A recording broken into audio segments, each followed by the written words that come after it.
Well, we're on lesson 71 and we're going to be talking about a king. We got interrupted and I just was getting into the story about King Alfred. Well, let's back up just a little bit because we know that England needed a king. The Saxons did because they were being attacked by Vikings on all sides, and especially from Denmark. The Danish came in and they were ruthless and they were attacking and taking over their land. So the Saxon kings needed to unite. Well, there was one Saxon king and his name was Ethelwulf, and he was reigning. He had 4 sons. After he died, his first son reigned, and then his second son reigned, then his third son, and then his fourth son reigned. His 5th son was named Alfred. Well, when the 4th son was ruling in 871, the Danish Vikings started attacking. And so Alfred was a young man, maybe late teenager, like 19 or 20. So he went to war with his brother, and they kept the Vikings out of England, out of where they lived at least, until about a year. They fought against them and they overcame them. And after a year, Ethelred, which was Alfred's older brother, he died. And so now, after 1, 2, 3, 4 brothers dying, Alfred is crowned king. He's a young king, probably around 21 years old, maybe. And he really doesn't know exactly how to be a king and reign as a king, as you can imagine. But he decides he needs to take care and take the kingdom and overcome. Meanwhile, while he's trying to take over and be a king when he's never been a king before, the Danish Vikings are planning to overtake England. The year was 866. And there was a great army of Danish Vikings coming. Can you imagine that? And there, by 872, there were two brothers that were gathering together for about 10 years trying to attack England. These 2 brothers are names. One was named Hasten. What a weird name, huh? Hasten. And the other brother was named Ivar the Boneless. They called him the Boneless because he was so skinny. Have you ever had silly putty and you spread it out? That's what he looked like.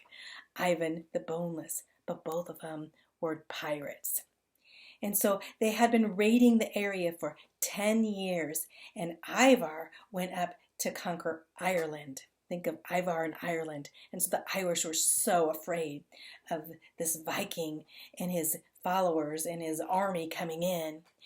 And then Halfdan, he went to England, and he would conquer the land, and as he conquered the land, he'd give the land to his Viking friends. So his friends would come in, and he divided all England up into different Viking areas, and the poor people that lived there would become their slaves. It was pretty terrible, actually. And then they said, Ivar and Halfdan, we will conquer all of England to the sea. But they didn't count on meeting a strong king. And guess who this strong king would be? A 21-year-old king named Alfred. So what happens? So Alfred in his kingdom is trying to protect his part, that Wessex area, that whole area of the Saxons. He's trying to be king of the Saxon and protect against the Danish. Now, they're Christians. Not the Danish, but the English. So Alfred is a Christian, and so they're celebrating Christmas. Right in the middle of them celebrating Christmas, do you know what happens? The Danish come in. They could care less about Christmas. They're pagans. They don't know anything about Jesus. And so they attack on Christmas Day. And they attacked the people were so startled and they weren't ready, and Alfred wasn't ready. So the Danish came in and overtook them, and Alfred had to flee. He was defeated. the Viking that came in, it wasn't Ivar and it wasn't Halfdan. It was their friend, and their friend was named Guthrum. Guthrum was the worst. He was he was like a monster coming in, and everyone was afraid of Guthrum. He was a Viking ruler and head of the terrorist group. He was like a terrorist group that came in. How terrible would that? Everyone, a terrorist group would come in. Everybody was in terror. They were so afraid, so afraid. And Guthrum had taken over when they were celebrating Christmas. Guthrum knew they would not be ready because he knew what days they celebrated, and that's why he attacked. And Alfred fled. Where did he go? He ran and ran till he was so tired that he found a little hut, a little area, and he got into this little hut, and he noticed in the hut there was a woman in there in this hut, and she was cooking something, and she didn't know that he was the king. She just thought he was just passing through, that he was like a bum, or just, she didn't know who he was, a stranger or whatever. But she had invited him in, and so he came in and she fixed him something to eat. And he stayed with this peasant lady for quite a while. And she fed him and took care of him, but she thought he was just a peasant, a drifter. She had like I said, no idea that he was king. And one day she asked him to watch her cakes. She was cooking these little bread cakes, and they were baking. She was baking them on the fire, and she said, "Would you watch these?" And she had to run someplace, an errand or something, and he didn't watch them. And she came back, and they burned. So she sat him down, and she started scolding him. Now think it, he's the king. And she's scolding him, and she's angry, and she's saying, "You're pretty worthless and good for nothing. What are you going to do? What are you going to do with your life? Are you just going to let me feed you and take care of you, or what are you going to do?" And he perked up, and he said, "I'm running, and I'm worried about the Danish attacking." And she said, "Well, what is wrong with you? You're worried about them. What are you going to do about it?" And he said, "Well, I'm not really sure, but I think I'll do the next thing, and I'll help you plant your crops." So he went out, and she had a garden, and he helped her plant her crops. And then he said, "Then I'll head to my headquarters." She said, "Headquarters?" So he stayed there for quite a while. And then he said that one day he got up and says, "You know what? I need to get my army together."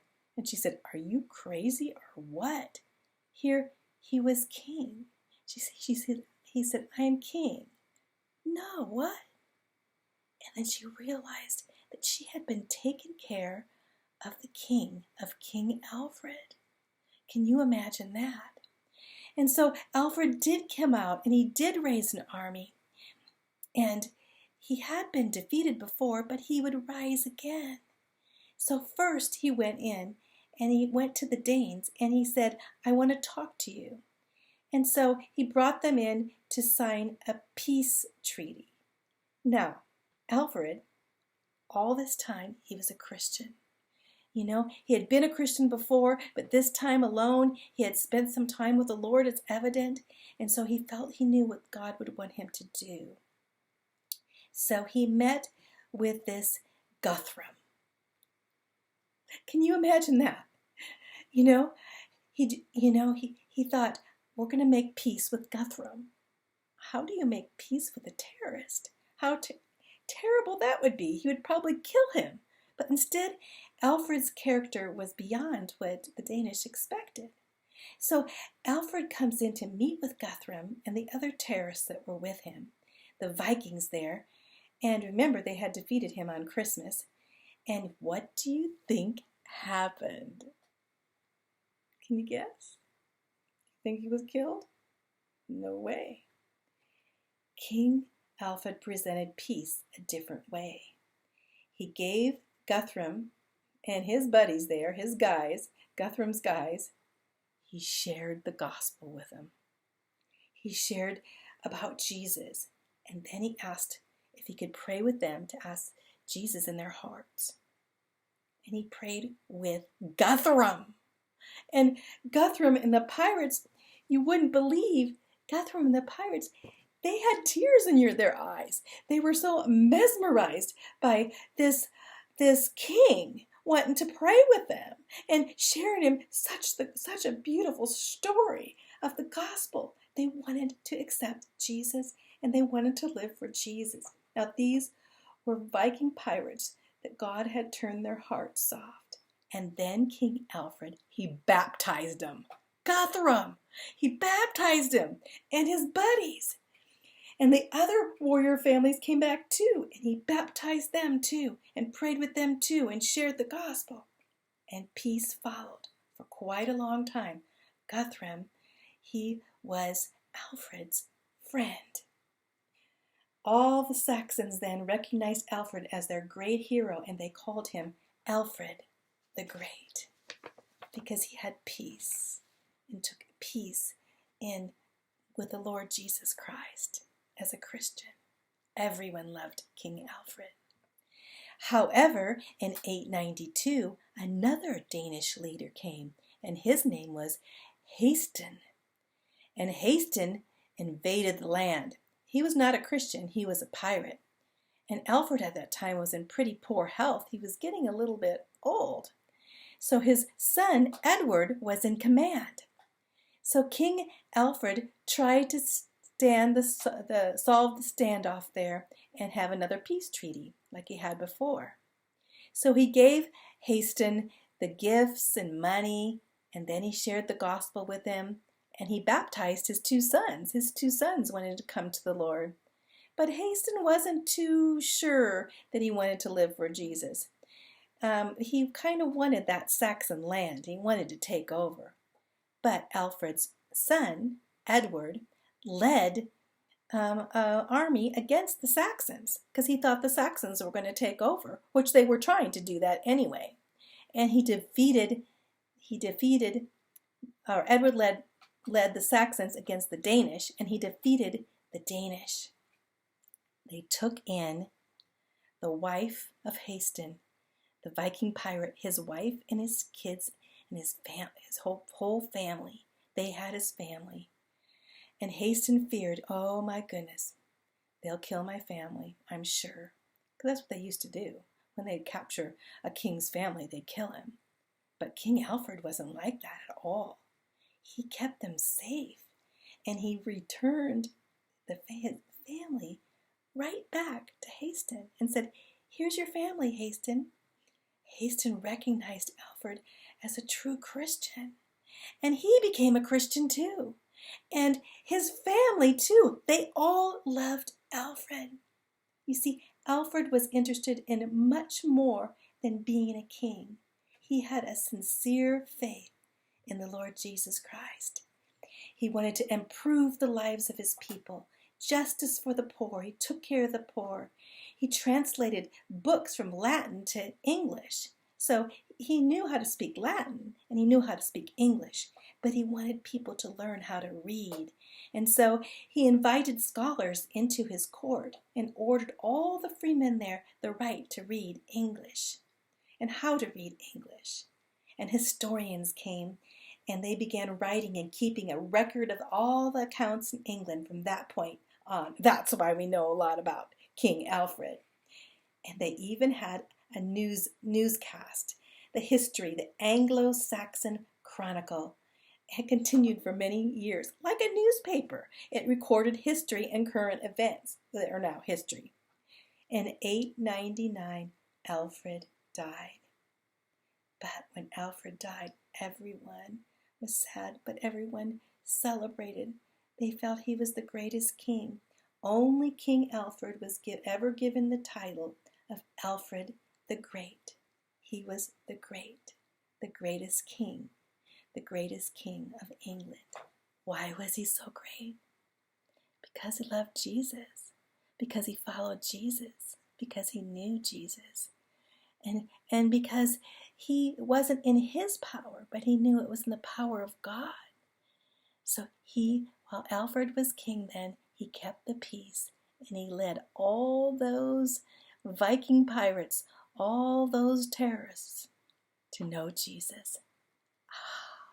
He was one of the greatest evangelists. such a sweet story. I hope you take this to heart because we want to be like